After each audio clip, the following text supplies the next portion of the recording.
Hello बच्चा party, welcome back. कैसे हैं आप लोग? एकदम झक्कास। तो पढ़ाई कैसी चल रही है? एकदम जोरदार। तो इसी तरह से पढ़ाई को कंटिन्यू रख रही है। आज मैं आपके लिए एक नया सीरीज स्टार्ट करने वाला हूँ। एकदम बब्बाल सीरीज स्टार्ट होने वाली है, क्योंकि इसमें से ये जो 12th का टॉपिक है, एक करंट इलेक्ट्रिसिटी से झोली भर भर के सवाल आते हैं। चाहे नीट ले लो, जेईई मेन ले लो, बोर्ड में भी पूछते हैं सवाल इससे। तो इसको अपन स्टार्ट करेंगे। इस सीरीज में बहुत सुंदर सुंदर क्वेश्चन भी करेंगे। बहुत अच्छे अच्छे आपका कॉन्सेप्ट एकदम चकाचक हो जाएगा। इससे रिलेटेड जो भी आपके डाउट हैं आजकल, इससे रिलेटेड, ये चैप्टर से रिलेटेड सब क्लियर हो जाएगा एकदम से। राइट। तो कैसे हैं आप लोग? एकदम अच्छा, ठीक है। तो आपने अगर सब्सक्राइब नहीं किया तो प्लीज़ सब्सक्राइब कर दीजिए। फिजिक्स बाय AANIT, थर्ड आई जिसका नाम है चैनल का, मेन नाम। ओके, तो शुरू किया जाए बिना टाइम को वेस्ट किए हुए, है ना। इसमें बहुत सारे क्वेश्चन पूछे इस बार। जेईई एडवांस 2023 में भी इससे क्वेश्चन पूछा गया। हालांकि वो कैपेसिटर से मिक्स्ड था क्वेश्चन, है ना, इंडिपेंडेंट तो नहीं था, लेकिन पूछा जाता क्वेश्चन, है ना। जेईई एडवांस में बहुत, ये मतलब फेवरेट टॉपिक है, समझ लो। कोई भी आप NTA का उठा लो या फिर IIT का उठा लो, है ना, सब के ये फेवरेट चैप्टर है। इससे क्वेश्चन पूछते ही पूछते हैं, है ना। आप इससे बच नहीं सकते, ठीक है। इसलिए आपको ये चैप्टर को अच्छे से पढ़ना है, बहुत अच्छे से पढ़ना। जितना ज़्यादा क्वेश्चन आप लगाएंगे उतना ज़्यादा आपका फ़ायदा होने वाला, कॉन्सेप्ट क्लियर होने वाला है, ठीक है ना। तो शुरू करते हैं बिना टाइम को वेस्ट किए हुए। अच्छा, इससे पहले आपने इलेक्ट्रोस्टेट्स पढ़ा, ठीक है ना। इलेक्ट्रोस्टेट पढ़ा, तो इलेक्ट्रोस्टेट में आपने क्या पढ़ा कि चार्ज सब रेस्ट में रहता है ना। चार्ज रेस्ट में है तो उसकी वजह से कितना पोटेंशियल होगा, चार्ज रेस्ट में है तो इसकी वजह से कितना इलेक्ट्रिक फील्ड होगा, वगैरह वगैरह, सो मेनी थिंग्स, है ना। ओके, तो जब चार्ज रेस्ट में रहता है, चार्ज एट रेस्ट, है ना, चार्ज एट रेस्ट, तो आप इसको पढ़ते हैं इलेक्ट्रोस्टेट के अंदर, इलेक्ट्रोस्टैटिक्स, है ना। कोटम जनरली इलेक्ट्रोस्टैटिक्स को इलेक्ट्रोस्टैटिक्स 1, इलेक्ट्रोस्टैटिक्स 2 के नाम से पढ़ाते हैं ना। इलेक्ट्रोस्टैटिक्स 1 में इलेक्ट्रिक फील्ड ये सब थोड़ा बहुत निकालते हैं, फिर जाकर इलेक्ट्रोस्टैटिक 2 में मेनली कैपेसिटर वगैरह को इंक्लूड करता है ना।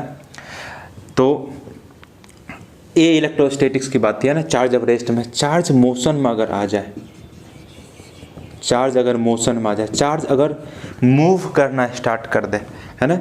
If charge is in motion. अच्छा, मोशन तो आपको पता है कि मोशन दो तरीके से हो सकता है ना। मोशन एक तो कांस्टेंट वेलोसिटी से हो सकता है, यानी कि यूनिफॉर्म मोशन, या फिर कांस्टेंट वेलोसिटी वाला मोशन।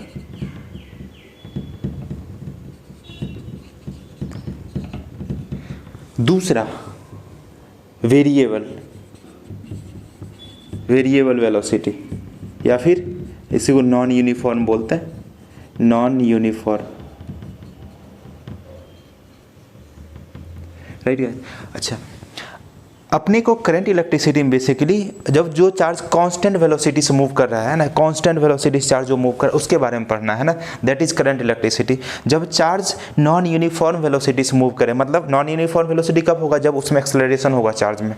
चार्ज जब एक्सेलरेट करता हुआ मूव करे, है ना, तब जाके वो इलेक्ट्रोमैग्नेटिज्म आ जाता है ना, एक्सेलरेट करता हुआ मूव करे। तो ये चार्ज जब यूनिफॉर्म वेलोसिटी से मूव करता है उसको बोलते हैं करंट इलेक्ट्रिसिटी। तो क्या बनता है ये, इसके अंदर पढ़ेंगे, ये इलेक्ट्रोमैग्नेटिज्म अपने को आएगा।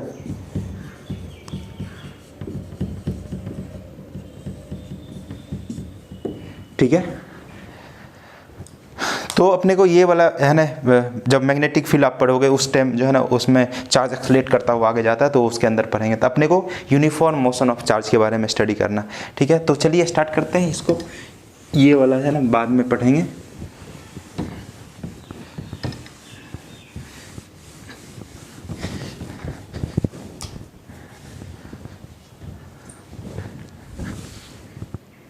Electric current. तो अच्छा, इलेक्ट्रिक करंट में बेसिकली चार्ज मूव करता है ना, और कांस्टेंट वेलोसिटी से मूव करता है, यूनिफॉर्म वेलोसिटी से मूव करता है, ठीक है। तो किसी क्रॉस सेक्शन से, मान चलो कि ये अपना एक क्रॉस सेक्शन ले लेते हैं, है ना, ये यहाँ से ये क्रॉस सेक्शन है, इससे कोई चार्ज मूव कर रहा है, क्यू चार्ज यहाँ से मूव कर रहा है ना। तो ये क्रॉस सेक्शन से जितना चार्ज मूव करता है पर यूनिट टाइम, उसी को अपना बोलते हैं इलेक्ट्रिक करंट, है ना।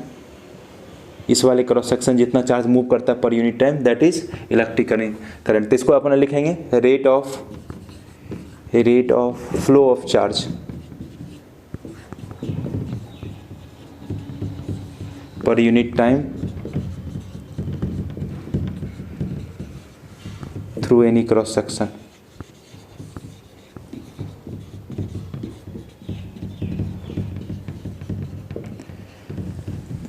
तो आई जो डिफाइन हुआ, charge phloem per unit time, charge phloem per unit time. तो किसी क्रॉस सेक्शन से जितना चार्ज फ्लो होगा, है ना, कितने टाइम में फ्लो हुआ, वो चार्ज पर यूनिट टाइम अब जो वैल्यू होगा वो उसको अपने क्या बोलेंगे, इलेक्ट्रिक करंट बोलेंगे, राइट। ओके, ठीक है।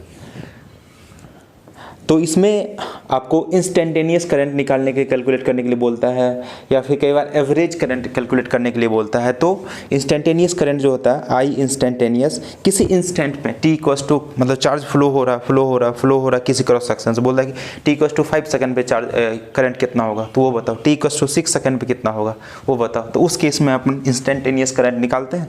तो आई इंस्टेंटेनियस जो होता है, I instantaneous d q by d t. फिर आई एवरेज निकालते हैं अपना del q by del T.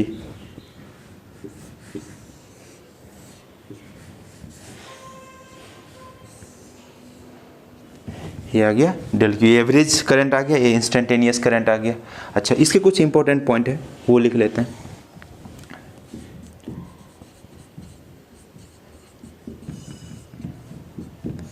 अच्छा, इसका एसआई यूनिट क्या होता है, इलेक्ट्रिक करंट का एसआई यूनिट अपना सबको पता है, 10th से पढ़ते आ रहे हैं ना। एसआई यूनिट होता है इसका ampere, which is equals to, ये क्या है, कूलम पर यूनिट टाइम है, मतलब कूलम पर सेकेंड है ना, ये coulomb charge, coulomb per second, ठीक है ना। अच्छा, इसका सीजीएस यूनिट होता है इसका EMU, इलेक्ट्रोमैग्नेटिक यूनिट, वो जो कहलाता है विच इज कॉल्ड, इसको बायोट भी बोलते हैं, BIOT, शॉर्ट में BI, है ना। और इसी को AB एम्पियर बोलते हैं, AB एम्पियर, है ना। सीजीएस यूनिट होता है EMU, जिसका नाम होता है, नाम जो इसको बोलते हैं बायोट बोलते हैं, BI, या फिर उसी को AB एम्पियर बोला जाता है ना। अच्छा, उसमें कुछ रिलेशन होता है, 1 एम्पियर इक्वल्स टू 1/10 बायोट होता है ना। 1 एम्पियर इक्वल्स टू 1/, अच्छा, ये एक स्केलर क्वांटिटी है ना, ये एक स्केलर क्वांटिटी है, करंट एक स्केलर क्वांटिटी है। क्यों स्केलर क्वांटिटी है, क्योंकि ये वेक्टर लॉ ऑफ अलजेब्रा को फॉलो नहीं करता है ना। इट बिकॉज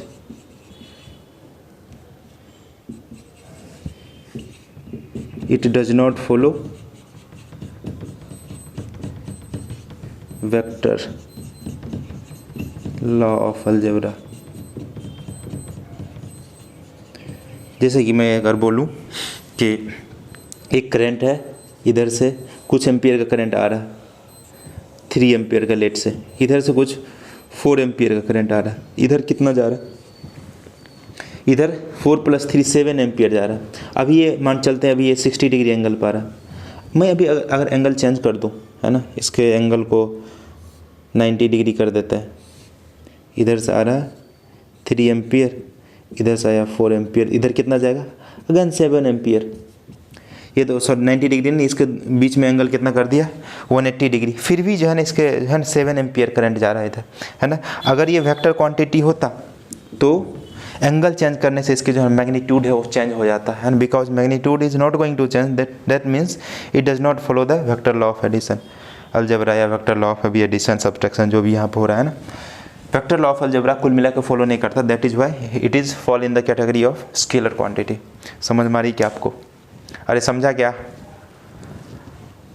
हाँ अच्छा चलिए, और इसमें एक दो पॉइंट डिस्कस कर लेते हैं। यहाँ पे लिखे, आ जाओ यहाँ पे।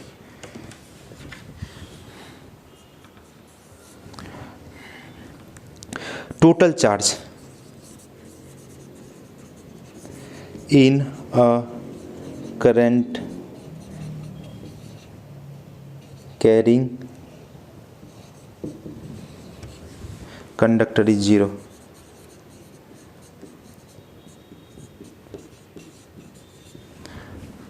है ना, कोई कंडक्टर है, उससे यदि करंट फ्लो हो रहा है तो इसमें total charge, sum of charge जो है ना, इसकी वैल्यू होती है जीरो, है ना। क्यू टोटल होता है जीरो। टोटल इसमें जितना है ना चार्ज है पूरे कंडक्टर के अंदर, सम ऑफ चार्ज होता है जीरो के बराबर, राइट। अच्छा, direction of current, direction of current is, या यहाँ पे चलो conventional, direction of current is taken in the direction of flow of positive charge and opposite to the direction of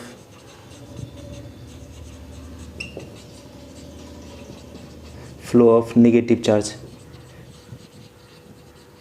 एक कंडक्टर है, ये यहाँ पे कंडक्टर लेता हूँ, ये मान चलिए कि पॉजिटिव चार्ज जो है ना का डायरेक्शन इधर है, इधर फ्लो हो रहा पॉजिटिव चार्ज, तो करंट किधर जाएगा, इसी डायरेक्शन में, पॉजिटिव चार्ज के डायरेक्शन में करंट फ्लो होगा। अगर इसमें नेगेटिव चार्ज के फ्लो को दिखाऊं, नेगेटिव चार्ज लेट से इधर जा रहा है, इस डायरेक्शन में जा रहा है, तो करंट क्या हो जाएगा, इस डायरेक्शन में जाएगा। Opposite of the flow of negative charge, I का डायरेक्शन ये होगा, है ना। कन्वेंशनल डायरेक्शन ऑफ करंट जो है ना पॉजिटिव चार्ज के डायरेक्शन में लिया जाता है और नेगेटिव चार्ज के अपोजिट डायरेक्शन में लिया जाता है, ठीक है।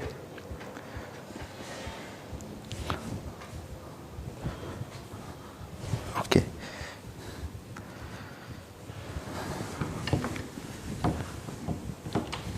ये समझ में आया क्या आपको?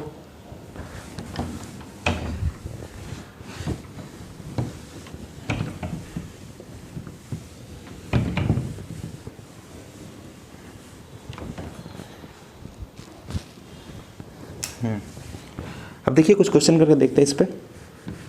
बिना क्वेश्चन का तो कॉन्सेप्ट क्लियर नहीं होने वाला है, तो क्वेश्चन तो करना पड़ेगा। मान चलिए कि Q इक्वल्स टू दिया होगा कुछ 2t² + 3, है ना। इसमें बोला find I instantaneous at t equals to 2 seconds and I average in between t equals to 0 to t equals to 3 second. ये कैलकुलेट करना है ना, किसी क्रॉस सेक्शन से, है ना, पास हो रहा है इतना चार्ज। ओके, टी को से ऐसा टाइम दिया हो तो आपको इंस्टेंटेनियस करंट निकालना है। तो आई इंस्टेंटेनियस क्या हो जाएगा, आई इंस्टेंटेनियस सिंपल dq/dt, इसको डिफ्रेंशिएट कर दीजिए। इसको डिफ्रेंशिएट करेंगे तो 2 अपने को पता है t⁻n का डिफ्रेंशिएशन क्या होता है, n आगे आ जाता है t⁻n-1 ये होता है। सिमिलरली 2 तो यहाँ कांस्टेंट है, 2 सामने आ गया t⁻2 - 1 प्लस ये तो कांस्टेंट है, इसके हो गया 0, तो क्या आ जाएगा 4t + 0। कितने पूछा, t = 2 सेकेंड पे, तो आ जाएगा 4 एम्पियर। आई इंस्टेंटेनियस है ना, ये कूलम में था चार्ज और टाइम दिया हुआ था सेकेंड में, सेकेंड में टाइम दिया हुआ। ओके, अब अपने को एवरेज करंट निकालने के लिए वो बोला है। तो आई एवरेज क्या होता है बच्चे, आई एवरेज होता है ΔQ / ΔT। ΔQ मतलब Q t = 3 से t = टू जीरो में निकालना, मतलब Q3 माइनस Q0, 3 माइनस 0 कर दीजिए तो Q3 निकाल लेते हैं यहाँ पे। Q3 3 सेकेंड पे कितना चार्ज होगा, तो 2 इंटू 3 का स्क्वायर प्लस 3 आ जाएगा, 3 तिहाई 9 दूना 18, 18 3 21, 21 कूलम।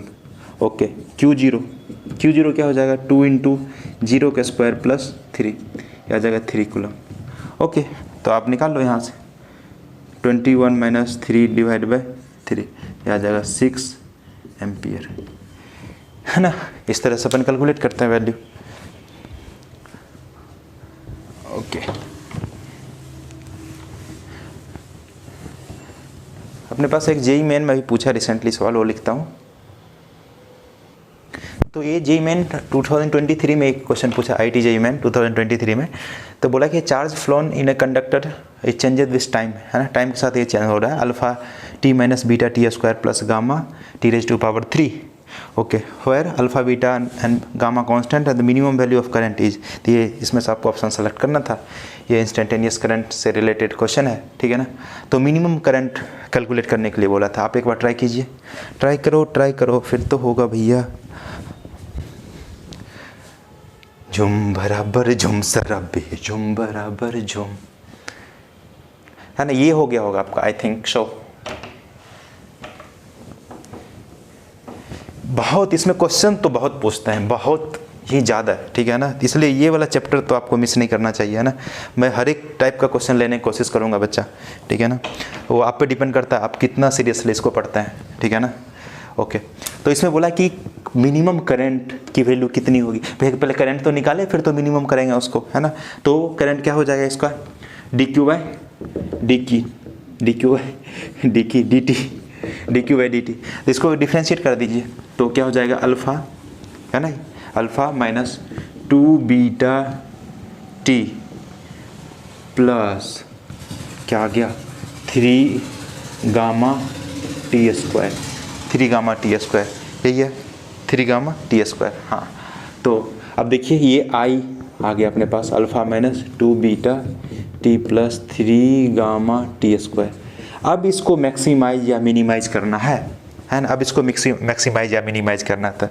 तो बेसिक मैथमेटिक्स जब पढ़ रहे थे उसमें अपना ये बात डिस्कस किया था, मैक्सिमम मिनिमम में जब एप्लीकेशन ऑफ डेरिवेटिव की बात कर रहे थे। डिफरेंशिएशन पढ़ने के बाद जो आप डेरिवेटिव पढ़ते हैं तो वहाँ पे ऐसा बताया जाता है कि आपको किसी भी फंक्शन को मैक्सिमाइज या मिनिमाइज करना होता है तो वहाँ पे आप उसको डिफ्रेंशिएट करके 0 के बराबर करते हैं, फिर उससे कुछ रूट की वैल्यू आती है, वो वाला वैल्यू फिर जाकर आप पुट करते हो मैन इक्वेशन में, फिर जाकर आप मैक्सिमा या मिनिमा निकालते हैं। उसी तरह से आपको अभी यहाँ पे किसको मैक्सिमाइज या मिनिमाइज करना है, इसका बोल रहा है आई का मिनिमम वैल्यू चाहिए, इसको डिफ्रेंशिएट करेंगे इज्जत के साथ, है ना। क्या करेंगे, डी बाई डी टी, इसको डिफ्रेंशिएट कर दिए तो कांस्टेंट हो गया 0 माइनस ये क्या हो जाएगा 2 बीटा, ये क्या हो जाएगा 6, ये 2 इधर आ गया, है ना, मल्टीप्लाई हो गया 6 गामा टी। तो इसको क्या करोगे आप 0 के बराबर, इसको 0 के बराबर कर दिया तो टी की वैल्यू यहाँ से आपकी आ जाएगी, है ना।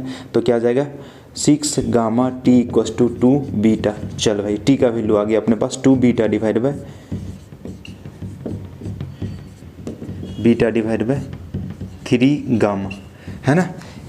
ये वाला वैल्यू पे अब मैक्सिमा होगा कि मिनिमा होगा, इसके लिए एक बार और डिफ्रेंशिएट करके चेक करते हैं, क्योंकि ये एक ही वैल्यू है तो इसका मतलब आप डायरेक्ट इसमें पुट कर दो आई में तो मिनिमम वैल्यू आएगा। क्योंकि 2 वैल्यू रहता तब जाकर फिर जाकर इसको डबल डिफ्रेंशिएशन करते D square I divide by d T square. अगर ये ग्रेटर देन 0 आता तो उस पर मिनिमम वैल्यू, अगर लेस देन आता तो मैक्सिमम वैल्यू। यहाँ पर देखो इसको आप डिफ्रेंशिएट यदि करोगे तो इसका वैल्यू आ गया 6 गामा जो कि ग्रेटर देन 0 है। इसका मतलब ये क्या सिंबलाइज कर रहा है, आई के वैल्यू क्या आएगा, मिनिमम आएगा, मिनिमम आएगा। उस आई के वैल्यू कितना होगा, मिनिमम वैल्यू, तो टी के वैल्यू इसमें पुट कर दो तो आई के वैल्यू आ जाएगा अपने पास अल्फ़ा माइनस 2 बीटा, टी की जगह पुट कर दो beta divide by 3 gamma plus 3 gamma beta की जगह पे इसका स्क्वायर टी का स्क्वायर कर देते हैं, beta square divide by 9 gamma square. Alpha minus 2 beta square divide by 3 gamma plus ये क्या आ जाएगा बच्चा 3 3 जा 9, एक गामा ने गामा को मार दिया तो beta square divide by 3 gamma. तो अल्फ़ा माइनस 2 बीटा स्क्वायर यहाँ प्लस बीटा स्क्वायर तो मतलब minus beta square divide by 3 gamma, ये आ गया आई मिनिमम की value.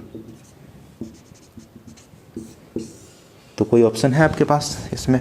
Alpha minus beta square divide alpha minus beta square, alpha minus beta square divide 3, D is your right option.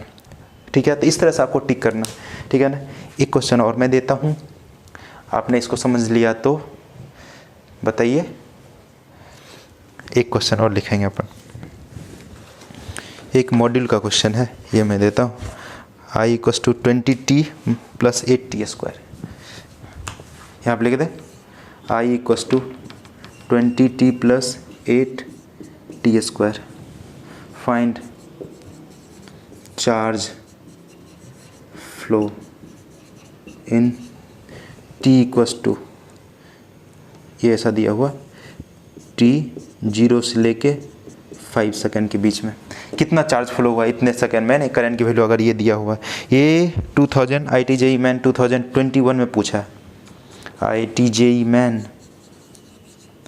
2021 कितना charge flow हुआ इस दरमियान, इस टाइम के बीच में, है ना, 0 to 5 सेकेंड, 5 नहीं 15 दिया, सॉरी 15 एग्जैक्ट क्वेश्चन है ये जो पूछा है। ये होप आपको ये समझ में आ गया होगा। तो इसको मैं हटाता हूँ।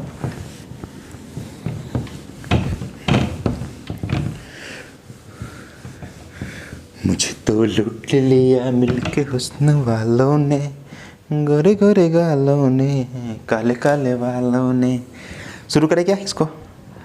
हाँ, क्योंकि ये चैप्टर मज़ेदार चैप्टर भी है और पढ़ाने में भी मज़ा आता है ना। तो ये चैप्टर क्वेश्चन भी पूछते हैं, बात बराबर है ना।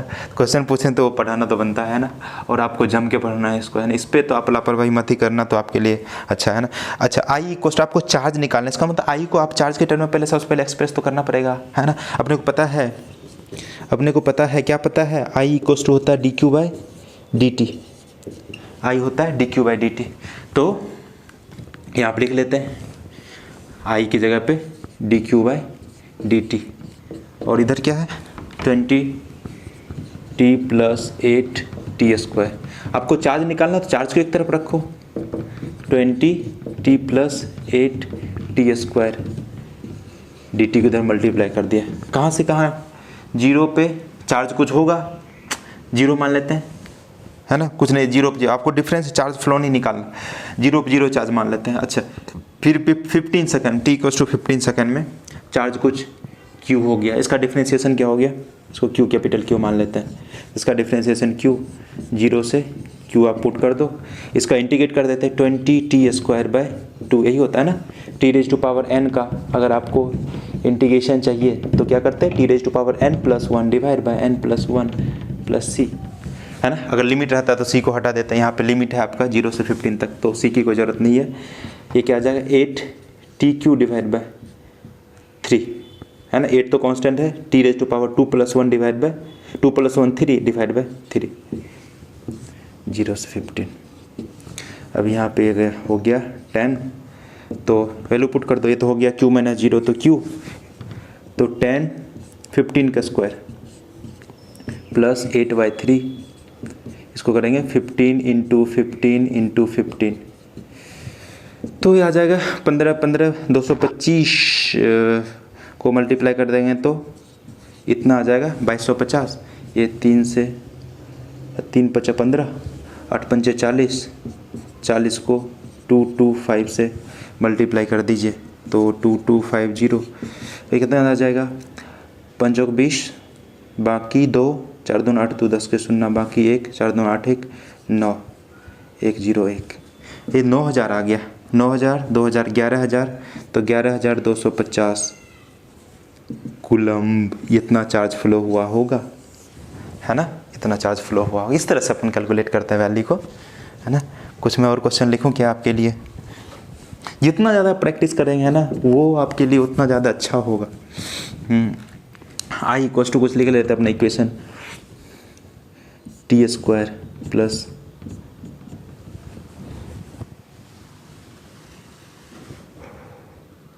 थ्री टी स्क्वायर प्लस 1 लिखते हैं ना। Find charge flown in T equal to 0 to t equal to 3 3 second, t equal to 0 to t equal to 3 second में कितना चार्ज फ्लो होगा। फिर से यहाँ आप क्या लिखेंगे अपना dq/dt। अच्छा यहाँ पे आपको दे दिया हूँ t इक्वल टू 0 पे चार्ज कितना था, 0 था, ठीक है ना। तो dq/dt 3t² + 1, तो इसको इधर ले लेते हैं। तो dq equal to 3t² + 1 dt। तो 0 से q, 0 से t इक्वल टू कितना है, 3 second.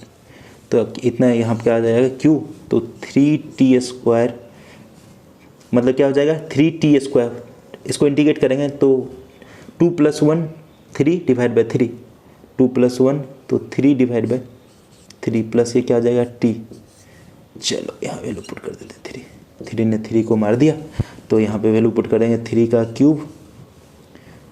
Cube plus 3, lower limit put कर देते हैं, हो जाएगा 0। तो क्या आ जाएगा 3 3 होते 27, 3 32, 32 कूलम, है ना। यहाँ पर t दिया हुआ था सेकेंड में और चार्ज q दिया हुआ था कूलम में। आ गया अपना, है ना। तो ये मैं कुछ इस तरह से मैंने अभी इंट्रोडक्शन किया स्टार्ट ये चैप्टर का। तो पहला लेक्चर हो गया, इसमें इंट्रोडक्शन की बात हुई, ज़्यादा कुछ खास हुआ नहीं। इसके बाद जो है ना अपना classical model of electric current के बारे में जानेंगे, है ना। उसमें वो ड्रिफ्ट के बारे में पढ़ेंगे कि फिर जाके आपको करंट डेंसिटी के बारे में डिस्कस करेंगे। फिर जाके फर्दर जो है ना बहुत तरह के कॉम्बिनेशन ऑफ रेजिस्टेंस को निकालेंगे। फिर पोटेंशियल मीटर पढ़ेंगे, पोटेंशियोमीटर पढ़ेंगे, फिर मीटर ब्रिज पढ़ेंगे, कॉम्बिनेशन ऑफ सेल्स पढ़ेंगे। बहुत सारी चीज़ इसमें है, बहुत लंबी चैप्टर है। और अगर आप ध्यान से पढ़ेंगे तो इसमें से है ना आपको, मैं तो गारंटी के साथ ऐसा कहता हूँ, जिम्मेदारी के साथ, आप जो है ना 12 नंबर जो है ना इससे पूछते हैं जेईई मेन में, स्पेशली IIT जेईई एडवांस में पूछते हैं और नीट में तो पूछते हैं ना। नीट का भी 1-2 क्वेश्चन मैं देख लूँ क्या इसमें अगर होगा तो कुछ आपके लिए। अभी तो इसमें क्वेश्चन नहीं है नीट का, 2021 में कुछ पूछा हुआ, मतलब इससे नहीं आगे पूछा हुआ है ना। ये अभी जितना मैं पढ़ाया उस पर इतना ही था कंटेंट, तो मैं आपको स्टैंडर्ड क्वेश्चन करवाने की कोशिश किया हूँ। होप आपको समझ में आया हो। अगर आपको समझ में आया तो अपने दोस्तों के साथ भी शेयर कीजिए ताकि उनको भी बेनिफिट हो। और मेरा जो है ना थोड़ा मनोबल यदि उठ जाता है तो फिर जाके मज़ा आता है पढ़ाने में, है ना। तो मुझे थोड़ा किक नहीं मिल रहा है, तो आपको सपोर्ट करना बहुत ज़रूरी है। अगर आप सपोर्ट करेंगे तो फिर जाके मचा देंगे, गर्दा मचा देंगे, है ना, एकदम भोकाल मचा देंगे, है ना। आपको भोकाल मचाना, इस तरह से पढ़ाई करते रहिए, इतना पढ़ाई कीजिए कि सामने वाला देख के सर मजा कि कितना पढ़ता बंदा, है ना। तो फोड़ने वाले आप डेफिनेटली फोड़ने वाले, इस तरह से आप लगे रहो, ठीक है ना। तो मिलते हैं इसी तरह से एक नई जो है ना इसके फर्दर जो नेक्स्ट वीडियो, इसको तो कंप्लीट करना ही है। इससे पहले मैं बेसिक मैथमेटिक्स, वेक्टर और यूनिट एंड मेजरमेंट का क्लास 11 के लिए बेसिकली मैं पढ़ा चुका हूँ, है ना। अगर आपका बेसिक मैथमेटिक्स सबसे पहले वीक है तो प्लीज़ बेसिक मैथमेटिक्स या वेक्टर आप देखिए, है ना, क्योंकि वेक्टर 12th वाले को आना ही चाहिए, क्योंकि वेक्टर का यूज होता है कहाँ पे आप, है ना, किस डायरेक्शन में करंट जा रहा है, कहाँ पे मैग्नेटिक फोर्स लग रहा है, वो सब चीज़ें आएंगी, है ना, इसके बाद नेक्स्ट वाला जो चैप्टर है, ठीक है ना। तो होप ये वीडियो पसंद में आया होगा आपको। अगर पसंद आया तो अपने दोस्तों को भी शेयर कीजिए। तो मिलते हैं नेक्स्ट वीडियो में, तब तक के लिए साइनिंग ऑफ।